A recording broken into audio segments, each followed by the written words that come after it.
el hombre que acabó con la corrupción. ¿Eres de aquellos que creen que la corrupción es inevitable o, peor aún, que es necesaria? Si lo eres, pon atención, y si no, compártele esto a quien sí. En poco más de 50 años, una pequeña nación conformada por 63 islas pasó de ser un país sin ley a uno de los líderes mundiales.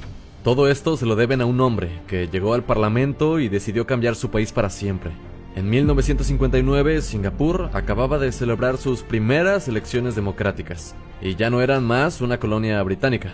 El Partido Acción Popular, o PAP, era formado por jóvenes singapurenses que habían estudiado en Inglaterra, y estaban decididos a mejorar su país para siempre. Afortunada e increíblemente, en esas mismas elecciones se hicieron con la mayoría de puestos del parlamento. Pero la pieza clave fue que el líder del partido, Lee Kuan Yew, se convirtió en el primer ministro. Ahí la historia del país comenzaba a cambiar. Singapur en ese momento era uno de los peores países para vivir. Había pobreza extrema y los abusos eran el pan de cada día. Y por supuesto, la corrupción estaba en todas partes. Así que la primera decisión del primer ministro fue luchar para erradicarla. Una pelea de cero tolerancia contra la corrupción. Pero este discurso ya lo hemos visto muchas veces. ¿Qué hacía especial a este primer ministro? Lee venía de una familia con orígenes chinos. Desde niño destacó como estudiante y soñó con completar su formación universitaria en Reino Unido. Ya en 1945 pudo viajar a la Universidad de Cambridge y 5 años después regresó a Singapur con nuevas ideas. En ese entonces, la independencia de Singapur, lejos de ser una solución, dejó al país sumido en la pobreza y la oscuridad. El desempleo era cada vez mayor, la educación era de lo más mediocre, y Lee sabía que era necesario un cambio. Singapur necesitaba atraer inversión para acelerar el crecimiento, pero solo podía hacerlo prosperar si desarrollaba instituciones de calidad, y no podía hacer mucho si los políticos a su alrededor eran corruptos. Lee Kuan Yew sembró en el pensamiento colectivo de Singapur y sus ciudadanos lo siguiente: si quieres derrotar a la corrupción, debes estar preparado para enviar a la cárcel a tus amigos y familiares. El primer paso clave de su lucha contra la corrupción fue reimaginar y modernizar la Oficina de Investigación de la Corrupción, o por sus siglas en inglés, BCI. La BCI se trata de un organismo autónomo que funciona aún hoy y que tiene amplios poderes de investigación y aplicación de justicia y castigos. Pero, ¿qué hacen para saber si alguien es corrupto? Bueno, sus agentes verifican constantemente las cuentas bancarias y propiedades, no solo de los funcionarios, políticos, etc., sino también de todos sus parientes e incluso amigos.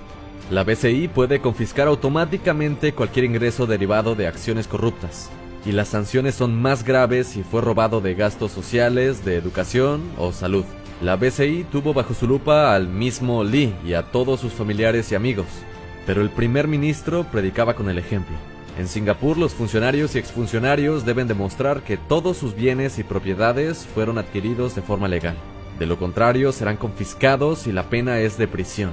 Otra medida que se implementó para erradicar la corrupción fue el Programa Especial de Lucha contra la Corrupción, el cual contiene unas medidas muy interesantes, como por ejemplo, la rotación de personal para evitar lazos de corrupción, inspecciones sin previo aviso, aplicar penas a todos los ciudadanos, desde el ciudadano promedio hasta los funcionarios más altos. Pero otro factor importante en la batalla contra la corrupción fue que todo el sistema de justicia, o sea, jueces, magistrados y policías, son autónomos, y a la vez también son monitoreados y supervisados. Aparte, en el pequeño país la cultura tiene muy presente la meritocracia. Esto significa medir los logros y alcances de la gente para determinar su capacidad de tener puestos importantes, y no depender de factores como las influencias y los contactos internos que tengan, aunque es un concepto que al ponerse en práctica es mucho más complejo. Así que mejor déjenme en los comentarios si les gustaría un video específicamente para hablar de eso. Regresando a Singapur, actualmente figura hoy al tope como el país más competitivo del mundo, por encima incluso de Estados Unidos en el ranking del Foro Económico Mundial. Es el líder mundial en infraestructura, salud y mercado laboral para favorecer las inversiones. El 80% de las viviendas de Singapur, conocidas por ser cómodas y de buena calidad, son provistas por el Estado.